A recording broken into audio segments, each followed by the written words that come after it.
Salut tout le monde, c'est Jérémy pour Tuya World. Je commence cette vidéo par vous souhaiter une bonne année. On est normalement encore au mois de janvier si j'ai réussi à éditer la vidéo assez vite. C'est la première vidéo de l'année et je profite aussi pour vous remercier car nous avons dépassé les 1000 abonnés sur la chaîne, donc merci à vous. On débute cette année avec un produit assez intéressant de notre partenaire Smart9. En fait, c'est une gateway qui va permettre à la fois d'utiliser les fonctions d'Amazon Alexa. On va aussi pouvoir l'utiliser pour contrôler des appareils infrarouges et ça fera aussi une passerelle Zigbee, donc un produit avec plusieurs fonctions en un seul, donc c'est plutôt intéressant et on va voir ensemble tout de suite ce que ça donne. Avant de commencer, pensez à nous rejoindre sur le groupe Facebook Tuya Smart Life France si vous voulez poser des questions ou échanger avec nous. Pensez aussi à vous abonner à la chaîne pour ne pas rater les futures vidéos et on commence tout de suite.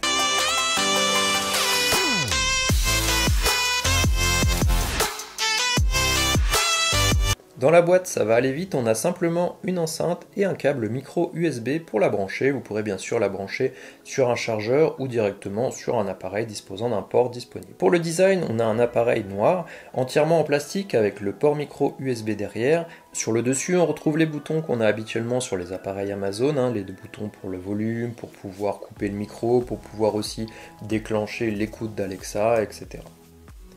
Au niveau des caractéristiques, l'appareil mesure 85 sur 85 sur 138 mm pour un poids de 388 grammes. Il a une puissance sonore de 3 watts et prend en charge le Wi-Fi 2,4 GHz, le Bluetooth 4.1, l'infrarouge et le Zigbee 3.0. Il va donc fonctionner avec les applications Tuya, Smart Life et Amazon Alexa.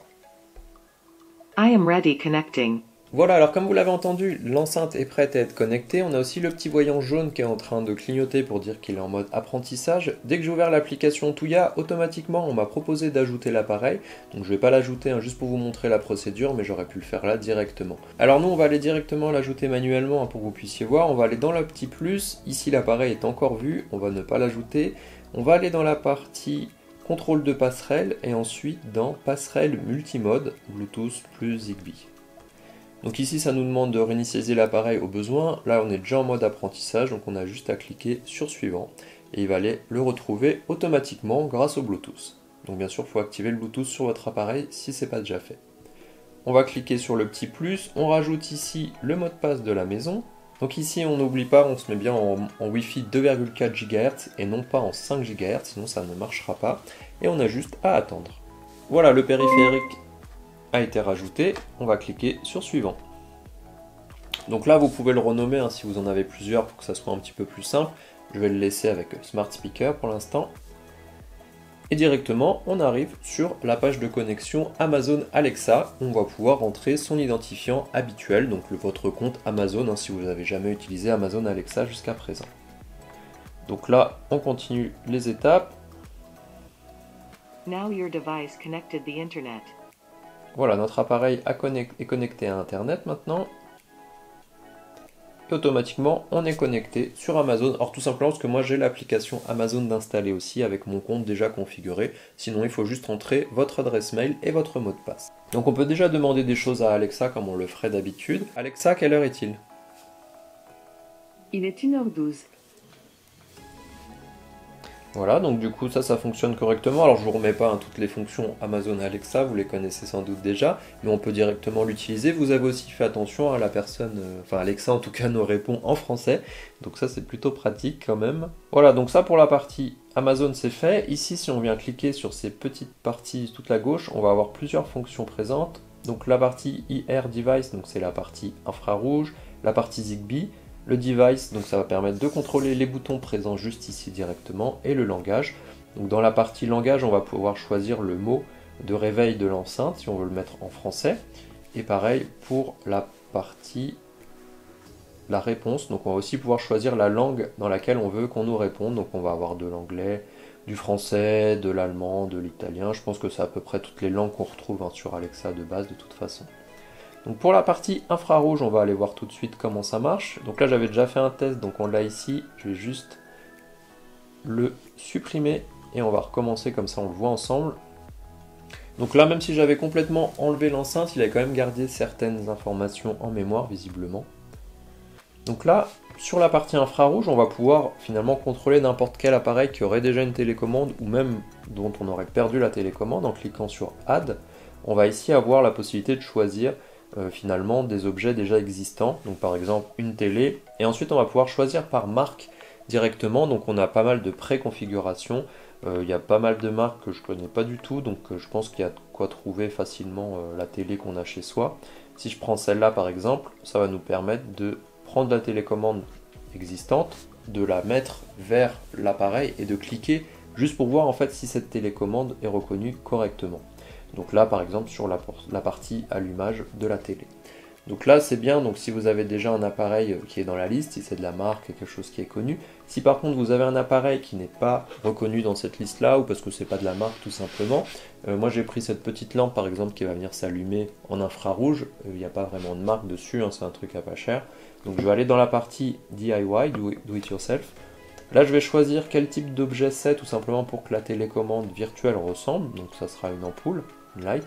Donc là il y a deux façons de faire, soit on va utiliser la télécommande pour appuyer vers l'appareil et essayer de trouver automatiquement ce à quoi ça peut correspondre. Là, donc là il a reçu des données mais il n'a pas trouvé de correspondance dans sa base, donc il ne pourra pas reprendre tous les boutons. Donc c'est pas grave, on va le faire manuellement. Donc là, pour faire ça manuellement, on va choisir un type de télécommande, donc je vais prendre la première. Ok, celle-là ressemble à peu près à ce que j'ai ici. Et donc là, chaque bouton, on va venir rester appuyé dessus pour le mettre en mode apprentissage. On pointe vers l'appareil et on appuie sur le bouton correspondant. On va venir faire ça pour tous les boutons dont on aurait besoin. Si vous voyez qu'il manque certaines choses, bien entendu, vous pouvez essayer de retrouver d'autres télécommandes qui peut-être auraient plus de fonctionnalités propres à ce que vous avez. Voilà, donc là on a pris tous les boutons que j'avais besoin, on, off, rouge, vert, bleu, et on clique sur Finish. Donc maintenant, quand on revient ici, on peut juste aller voir cette partie-là, IR Device, et on va retrouver toute notre liste de télécommandes infrarouges qu'on va pouvoir contrôler directement. Donc là, si on appuie sur On, le signal est envoyé à l'ampoule. Si on appuie sur Off, le signal est envoyé dessus. Après, pareil, pour toutes les autres options, on va pouvoir les configurer si on en a besoin. Après, au niveau des couleurs, on va pouvoir venir changer. Alors ici, il n'y a que 3 couleurs, hein, mais comme je vous dis, il y a d'autres télécommandes, hein, si vraiment c'est ce qu'il vous faut. Alors des fois le signal est plus ou moins rapide, hein, je pense que ça dépend est-ce que je mets ma main vraiment devant ou pas. Mais en tout cas ça a l'air de bien fonctionner, donc c'est plutôt sympa. Donc ça c'était pour la partie infrarouge, donc on va pouvoir rajouter autant de télécommandes qu'on le souhaite. Pour la partie Zigbee, ça va être un peu le même principe. Alors moi j'ai pas d'équipement Zigbee actuellement pour pouvoir vous le montrer, mais on va aller cliquer sur ajouter un équipement. Et ici on va pouvoir choisir entre capteur, prise, source de lumière, autre type d'appareil Zigbee. On va pouvoir lancer là-dessus et on a juste à soit appuyer sur le bouton Zigbee en question pour le faire découvrir, soit si c'est un appareil qui se découvre automatiquement, il sera visible ici. Malheureusement, je n'en ai pas pour vous le présenter. Dans la partie Device Button, on va avoir les 3 boutons qui sont présents juste là. Donc de toute façon, c'est comme si vous étiez devant. Vous pouvez monter, baisser le son, utiliser couper le micro d'Alexa. Donc ça c'est pas mal, si vous n'êtes pas à côté de l'enceinte, vous voulez baisser le son, vous pouvez pas vous déplacer ou autre, vous pouvez faire tout ça directement depuis le téléphone. Donc ça on a tout vu, donc pour la partie enceinte c'est ça. Ici on est sur une enceinte qui va du coup permettre d'utiliser du Bluetooth aussi, donc c'est-à-dire que si on va dans les connexions Bluetooth, on va pouvoir la rajouter et envoyer de la musique directement dessus. Pour cela on a juste à demander à Alexa: mets-toi en mode apprentissage Bluetooth. Pour configurer un nouvel appareil, rendez-vous sur votre application Alexa. Voilà, donc on la voit juste ici, puis on a juste à s'appairer. Pardon. Désormais connecté à Bluetooth. Voilà, donc là on est connecté, donc tous les sons du téléphone vont sortir sur l'enceinte. Bien entendu, on peut aussi utiliser tout ce qui est Spotify ou autre directement dessus. On va juste aller faire un tour sur YouTube. Alors la qualité sonore, effectivement, là on est sur un appareil qui est entièrement en plastique, donc c'est pas forcément le meilleur qui soit pour le rendu des basses, etc. Mais ça permet quand même d'avoir un son assez clair et assez fort, comme je vais vous le montrer tout de suite.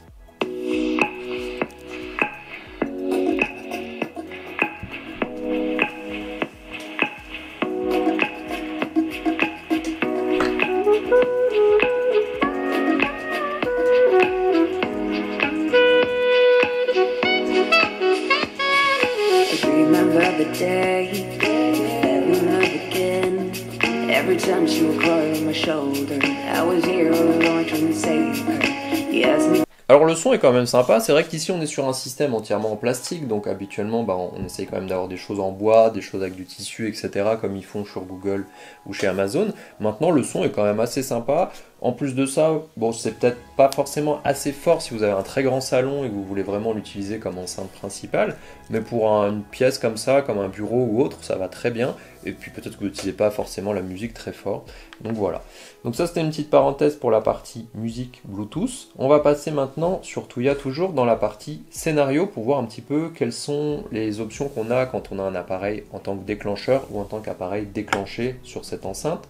Donc si on va créer un scénario manuel, on va voir qu'est-ce qu'on peut déclencher sur cet appareil.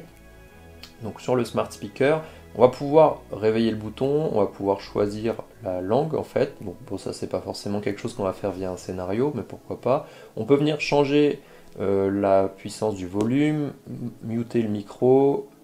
On va pouvoir changer l'état du Bluetooth si vous voulez couper le Bluetooth, le mettre en marche, changer de chanson, mettre pause ou relancer, voir le statut d'Amazon.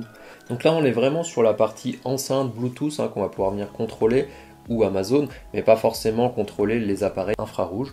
Donc ça c'est un petit peu dommage, ça aurait pu être assez sympa de pouvoir les avoir ici.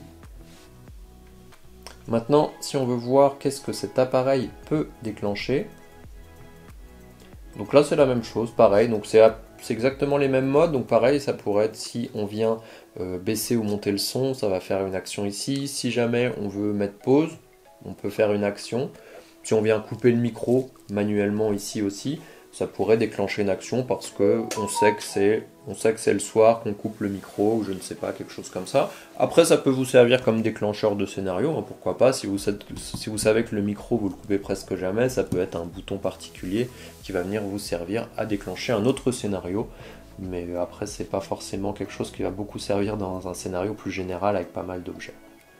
Alors pour conclure, ici on a un appareil qui rassemble plusieurs fonctions. On va pouvoir du coup contrôler de l'infrarouge, contrôler du Zigbee, avoir une enceinte Alexa. Donc c'est plutôt pas mal, ça permet d'avoir un seul appareil dans sa pièce et d'avoir plusieurs fonctions, donc c'est toujours sympa. Et en plus on va pouvoir venir écouter de la musique avec. Donc effectivement sur la partie écoute de musique, vous aurez sûrement une meilleure qualité audio avec des appareils de chez Google ou des appareils de chez Amazon. Maintenant vous aurez aussi peut-être une meilleure portée au niveau des micros, vu que c'est des modèles qui sont vraiment étudiés pour ça. Par contre ici vous avez l'avantage d'avoir des fonctions supplémentaires que vous ne retrouverez pas sur les autres enceintes connectées. Donc c'est plutôt une bonne chose. Donc dites-nous en commentaire ce que vous pensez de cette enceinte. Est-ce que c'est quelque chose qui peut venir vous aider? Est-ce que ça permet aussi du coup de peut-être utiliser des appareils Zigbee alors qu'on n'aurait pas forcément pris le temps d'acheter une gateway qui servirait qu'à ça? Donc c'est plutôt intéressant. Donc dites-nous ça et puis on se voit très bientôt.